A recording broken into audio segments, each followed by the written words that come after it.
ஓ மகாதேவியே நமஹ. இன்னைக்கு நம்ம சௌந்தர்யலஹரியுடைய ஸ்லோகம் 86 எப்படி பிரித்து படிக்கிறது அப்படிங்கிறத பார்க்கலாம். ஸ்லோகம் 86.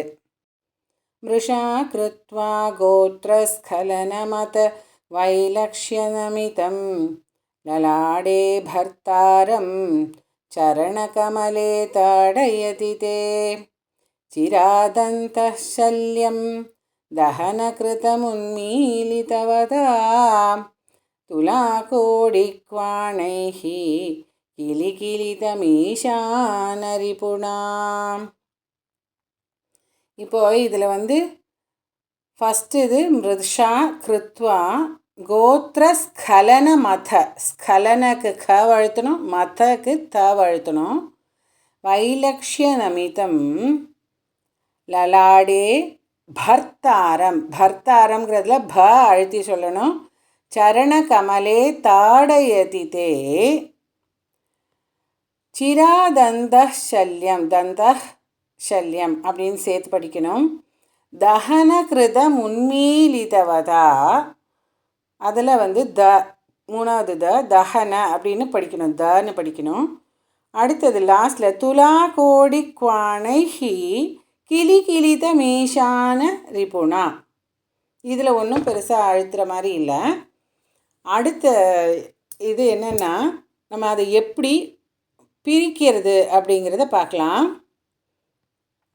ஃபஸ்ட் இது அப்படியே தான் இருக்கும். மிருஷா கிருத்வா கோத்ரஸ்கலனம், அதுவும் அப்படியே இருக்கும்.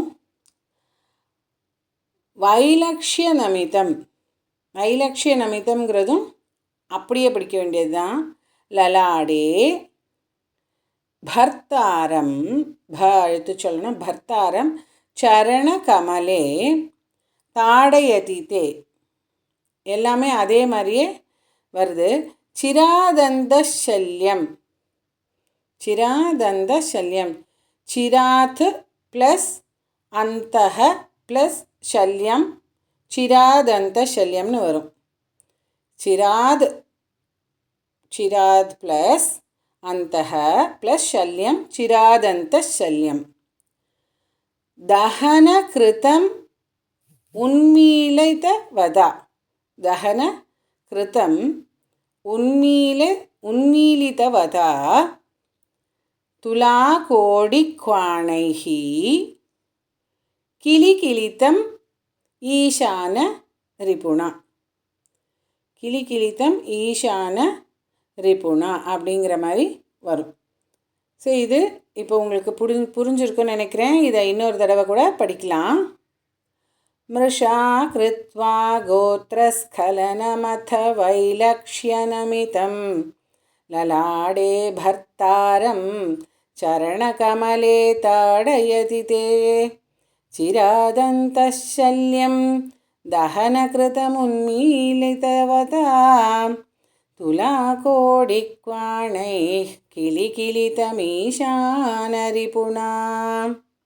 அதுக்கு முன்னாடி இதனுடைய அர்த்தத்தை நான் அப்லோட் பண்ணிகிட்ருக்கேன் ஒவ்வொரு ஸ்லோகாவாக. நீங்கள் அதை டிஸ்கிரிப்ஷன் பாக்ஸில் செக் பண்ணலாம். அதே மாதிரி லிரிக்ஸ் மொத்தமுமே போட்டிருக்கேன், 1 to 100 போட்டிருக்கேன். ஒருத்தவங்க பைஹார்ட் பண்ணணுன்னா எப்படி படிக்கலாம் 5 ஸ்லோகாவாக, அதே மாதிரியான அதையும் போட்டிருக்கேன். நீங்கள் போய் அந்த டிஸ்கிரிப்ஷனில் செக் பண்ணிக்கோங்க. ஓ மகாதேவியே நமஹ.